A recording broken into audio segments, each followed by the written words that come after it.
వి gold trusted gold buyers మీరు తాకట్టు పెట్టిన బంగారాన్ని విడిపించి ఈ రోజు ఉన్న మార్కెట్ ధరకు కొనబడను 7771077720.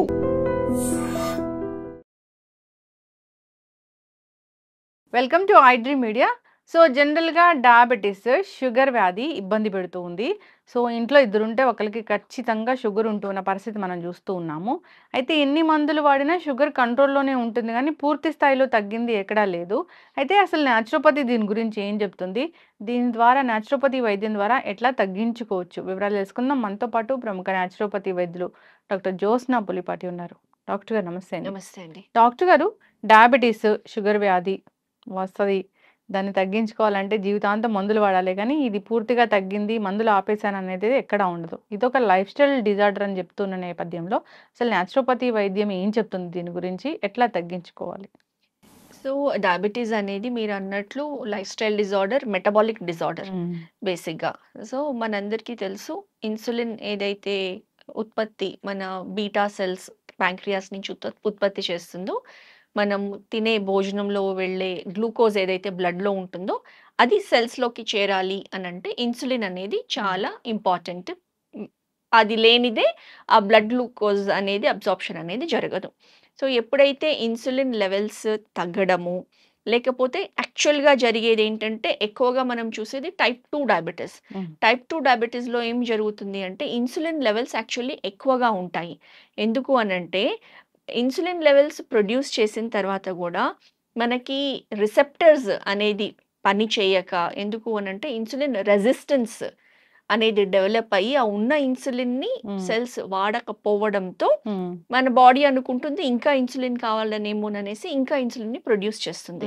సో హైపర్ ఇన్సులినిమియా స్టేట్ ఉంటుంది, ఇన్సులిన్ రెసిస్టెన్స్ ఉంటుంది. సో దానికి ముఖ్యంగా కొన్ని కారణాలు చూస్తున్నాం అనమాట. అవి గనక మనం అడ్రస్ చేయగలిగితే మనకి డయాబెటీస్ అనేది చాలా ఈజీగా ట్రీట్ చేయగలుగుతాము. ఒక డయాబెటిక్ పేషెంట్ మీ దగ్గరికి వస్తే అంటే ఎట్లా ఉంటుంది వాళ్ళ డయాగ్నోసిస్ కానీ ట్రీట్మెంట్ కానీ? సో ఒకవేళ అది ఏ స్టేజ్లో వచ్చారనేది చాలా ఇంపార్టెంట్ రోల్ ప్లే చేస్తుంది. ఒకవేళ ప్రీ డయాబెటిక్ వచ్చారు అంటే HbA1c suppose somewhere between 7 or 8 వరకు కూడా ఉండి వచ్చారు అనంటే గనక ఫస్ట్ క్వశ్చన్ వాళ్ళకు ఉంటుంది, ఇది హై లెవెల్లో డిటెక్ట్ అయింది, మేము మెడిసిన్ స్టార్ట్ చేయాలా, మెడికేషన్ స్టార్ట్ చేయాలా?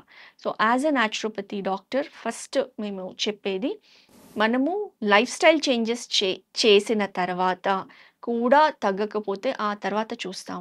బట్ 9 out of 10 పేషెంట్స్లో చూసింది ఏంటంటే ఈ చేంజెస్ ఎప్పుడైతే తీసుకొని వస్తామో HbA1c లెవెల్స్ అనేది చాలా రిమార్కబుల్గా 3 months or 6 months టైం తీసుకొని చాలా ఈజీగా 1 gram% per month or per term అనేది కూడా ఈజీగా తగ్గించుకుంటూ తీసుకొని రావచ్చు. కాకపోతే దీనికి నిక్కచ్చిగా లైఫ్ స్టైల్ చేంజెస్ అనేది తీసుకురావాలి. అందులో ముఖ్యంగా ఉండేది ఆహారపు అలవాట్లలో చేంజెస్, తర్వాత ఎక్సర్సైజ్ హ్యాబిట్స్. ఈ రెండు చేస్తూ ఉంటే గనక ప్రీ డయాబెటిక్ కండిషన్లో డిటెక్ట్ అయిన వాళ్ళకి ఈజీగా వాళ్ళని డయాబెటిక్స్ అవ్వకుండా మనం అక్కడికే కంట్రోల్ చేయగలుగుతాం, మేనేజ్ చేయగలుగుతాం. ఓకే, అంటే తగ్గిపోతుంది, తగ్గుతుంది, వాళ్ళు మెయింటైన్ చేసుకోగలుగుతారు. ఏం చేస్తే వాళ్ళ బాడీకి ఆ లెవెల్స్ అనేది మెయింటైన్ అవుతాయి అనేది వాళ్ళకి క్లియర్గా అర్థమవుతుంది. ఆ విధంగా మెయింటైన్ చేయొచ్చు.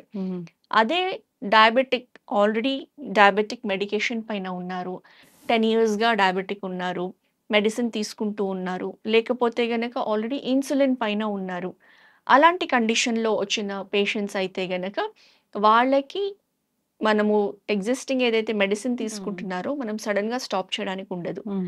చాలా జాగ్రత్తగా మన ఆధ్వర్యంలో డైటరీ చేంజెస్ తీసుకొని వచ్చి న్యాచురోపతి ట్రీట్మెంట్స్ ఇస్తూ, దాంతోపాటు ఈ life style changes, proper yogic exercises అనేది వాళ్ళతో చేపిస్తూ స్లోగా ఒక 6 months to 9 months వరకు పట్టచ్చు. ఆ మెడికేషన్ కానివ్వండి, ఇన్సులిన్ ఏదైతే డోస్ తీసుకుంటున్నారో నిదానంగా తగ్గించుకొని తీసుకొని రావడానికి. బట్ ఆ టైం ఫ్రేమ్ వరకు వాళ్ళు ఖచ్చితంగా పాటిస్తూ బాడీ రెస్పాన్స్ని బట్టి మనము తీసుకొని వస్తే గనక డయాబెటీస్ని మనం రివర్స్ చేయగలుగుతాము. ఓకే, అయితే డాక్టర్ గారు, ఇప్పుడు షుగర్ పేషెంట్స్ డయాబెటీస్ ఉంది అంటే వాళ్ళు ఏం తినాలి, ఏం తినకూడదు? సింపుల్ అండి. సో ఆల్రెడీ గ్లూకోజ్లో మనకి బ్లడ్లో గ్లూకోజ్ లెవెల్స్ అనేది హై ఉన్నాయి. సో ఏవి తింటే ఇమ్మీడియట్గా గ్లూకోజ్ లెవెల్స్ పెరుగుతాయో అలాంటి ఆహారం తినకూడదు. అందులో వచ్చేది సింపుల్ కార్బోహైడ్రేట్స్, అంటే మన స్టార్చీ ఫుడ్స్, అన్నము, తర్వాత ఈవెన్ పుల్కాలు, వీట్, తర్వాత ఫైబర్ లేని ఫుడ్ అనమాట, అంటే హైలీ ప్రాసెస్డ్ ఫుడ్స్. ఈ షుగరీ డ్రింక్స్ కానివ్వండి, లేకపోతే chips, noodles, all processed foods ఏవైతే ఉంటాయో అవి ఇమ్మీడియట్గా అబ్జార్బ్ అయ్యి గ్లూకోజ్ లెవెల్స్ అనేది షూటప్ అవుతాయి. అలాంటి ఫుడ్స్ అవాయిడ్ చేయాలి. సో ఎలాంటి ఫుడ్స్ ఎక్కువగా తీసుకోవాలి, ఎందులో అయితే ఫైబర్ ఎక్కువగా ఉంటుందో అండ్ ఎలాంటి ఫుడ్స్ది గ్లైసెమిక్ ఇండెక్స్ అనేది తక్కువగా ఉంటుందో. అందులో చూస్తే గనక ఫస్ట్ వచ్చేది ఆల్ వెజిటబుల్స్. ఫైబర్ అధికంగా ఉంటుంది, న్యూట్రియంట్స్ ఉంటుంది అండ్ అంత ఈజీగా వాటి షుగర్ స్పైక్ అనేది జరగదు. నెక్స్ట్ వచ్చేసి మన ఆహార ధాన్యాల్లోనే సిరిధాన్యాలు ఆర్ చిరుధాన్యాలు, మిల్లెట్ ఫుడ్స్, మన జొన్నలు, సజ్జలు, కొర్రలు, అండు కొర్రలు, ఈ రకరకాల ఏవైతే మనకి మిల్లెట్స్, చిరుధాన్యాలు ఉన్నాయో వీటిని తీసుకుంటే గనక వాటి గ్లైసెమిక్ ఇండెక్స్ అనేది చాలా తక్కువ, లో గ్లైసెమిక్ ఇండెక్స్ ఫుడ్.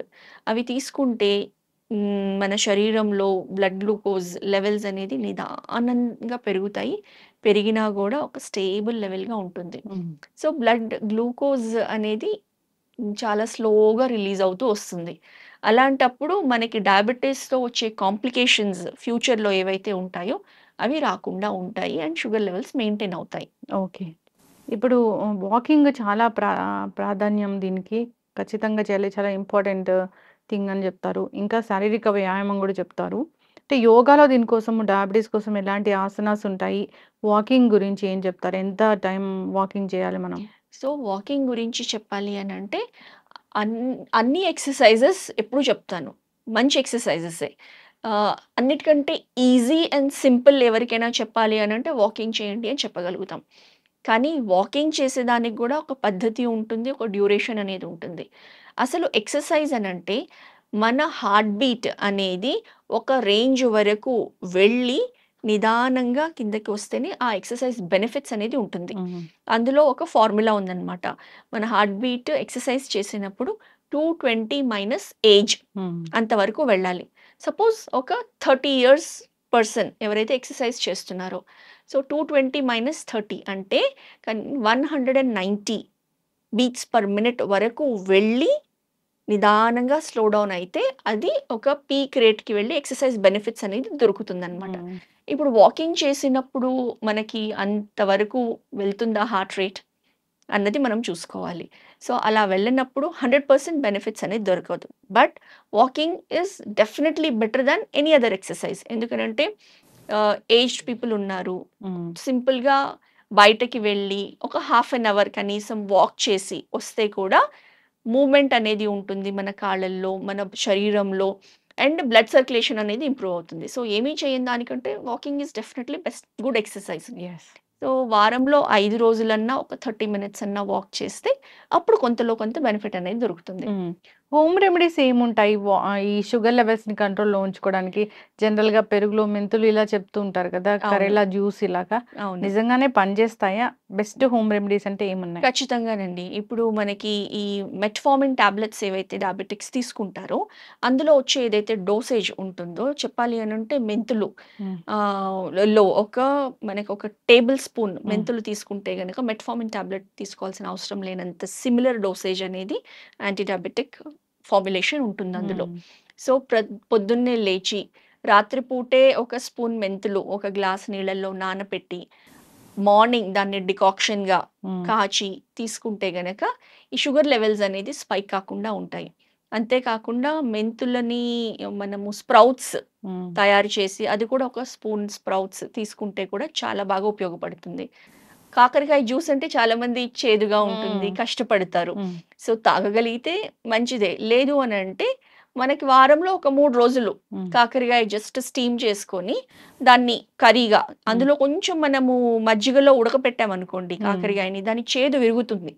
సో సులువుగా తీసుకోగలుగుతాము. ఓకే, కాకరకాయని స్టీమ్ చేసి తీసుకుంటే కూడా షుగర్ చాలా బాగా దాన్ని షుగర్ లెవెల్స్ పెరగకుండా ఉండడానికి చాలా బాగా ఉపయోగపడుతుంది. అంతేకాకుండా మన గార్డెన్లో ఇన్సులిన్ ఆకు అంటాము. సో అది కూడా పెంచుకొని ఫ్రీక్వెంట్‌గా మనకి చపాతీల్లో ఆర్ చపాతీ అనంటే వీట్ కాకుండా మన జొన్న రొట్టెలో కానివ్వండి, సజ్జ రొట్టెల్లో కానివ్వండి, లేకపోతే మిక్స్డ్ మల్టీ మిల్లెట్ పిండిలో కానివ్వండి, ఇవి చిన్న చిన్న ముక్కలుగా కట్ చేసి అందులోనే కలుపుకొని తీసుకుంటే ఇన్సులిన్ ఆకు అంటాం కదా! స్టీవియా. సో అది కూడా కలుపుకొని డైరెక్ట్‌గా తీసుకుంటే దాంతో కూడా షుగర్ లెవెల్స్ ఫాస్ట్‌గా పెరగకుండా ఉండకుండా ఇది హెల్ప్ చేస్తుందన్నమాట. ఓకే. చక్కగా చెప్పారు డాక్టర్ గారు. ఇప్పటి వరకు షుగర్ లేదు. రాకూడదంటే? ఓకే. రాకూడదనంటే ఫస్ట్ ఖచ్చితంగా ఎవ్రీడే ఒక ఎక్సర్సైజ్ అంటూ చేస్తూ ఉండాలి. ఏదైనా ఎక్సర్సైజ్. అంటే బాడీలో ఆ మూవ్‌మెంట్, ఆ కదలిక అనేది ఉండాలి. ఎస్పెషల్లీ మన అబ్డమెన్ పొట్ట పెరగకుండా చూసుకోవాలి. ఎందుకు అనంటే ఫ్యాట్ అక్కడ మిడ్ అబ్డమెన్‌లో డిపాజిట్ అయినప్పుడే ఇన్సులిన్ రెసిస్టెన్స్ అనేది అక్కడి నుంచి డెవలప్ అవుతుందన్నమాట. సో ఖచ్చితంగా పొట్టలో అడిపోజ్ ఫ్యాట్ టిష్యూ అనేది ఇంక్రీజ్ కాకుండా ఖచ్చితంగా చూసుకోవాలి. అది ఫస్ట్ థింగ్. సెకండ్ థింగ్ వచ్చేసి ఏదో ఒక వ్యాయామం డైలీ బేసిస్‌లో ఒక 30 మినిట్స్ అయినా ఖచ్చితంగా చేసుకునేటట్లు చూడాలి.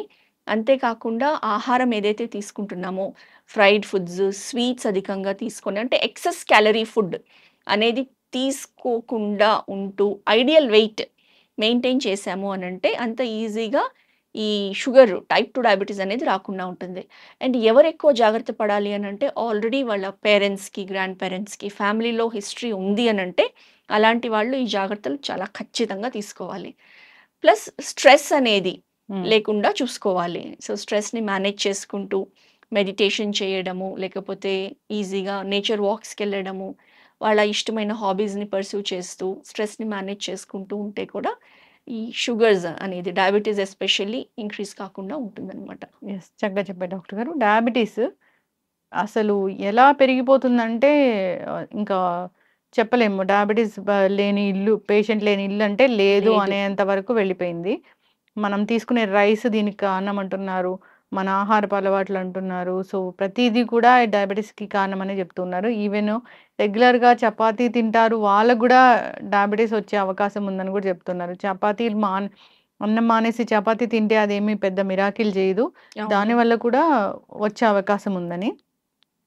మీరన్నారు మెటబాలిక్ డిజార్డర్. అవును. లైఫ్ స్టైల్ డిజార్డరే కాదు, మెటబాలిక్ డిజార్డర్. మెటబాలిజం సరిగ్గా లేకపోతే కూడా ఇది వస్తుందని. సో సరైన ఆహార నియమాలు పాటించాలి. హెల్తీ లైఫ్ స్టైల్ మెయింటైన్ చేయాలి. శారీరక వ్యాయామం అయితే ఖచ్చితంగా ఉండాల్సిందే. న్యాచురోపతి రాకుండా చేస్తుంది ఇది. వచ్చాక కూడా దానికి ట్రీట్మెంట్ అంటే ఉంది. సో మందులు లేకుండా ఎట్లా ట్రీట్మెంట్ చేస్తారనేదే naturopathy main concept. So follow అవ్వాలని కోరుకుందాం మ్యామ్. చాలా చక్కటి ఇన్ఫర్మేషన్. ధన్యవాదాలు. నమస్తే అండి. And for more videos, Please subscribe to iDream. Please subscribe to iDream. Please subscribe iDream. And please subscribe to iDream. For more videos, subscribe to iDream. please like, share and subscribe to the channel. Congratulations, iDream. Subscribe to iDream. Subscribe to iDream. So subscribe to iDream Media.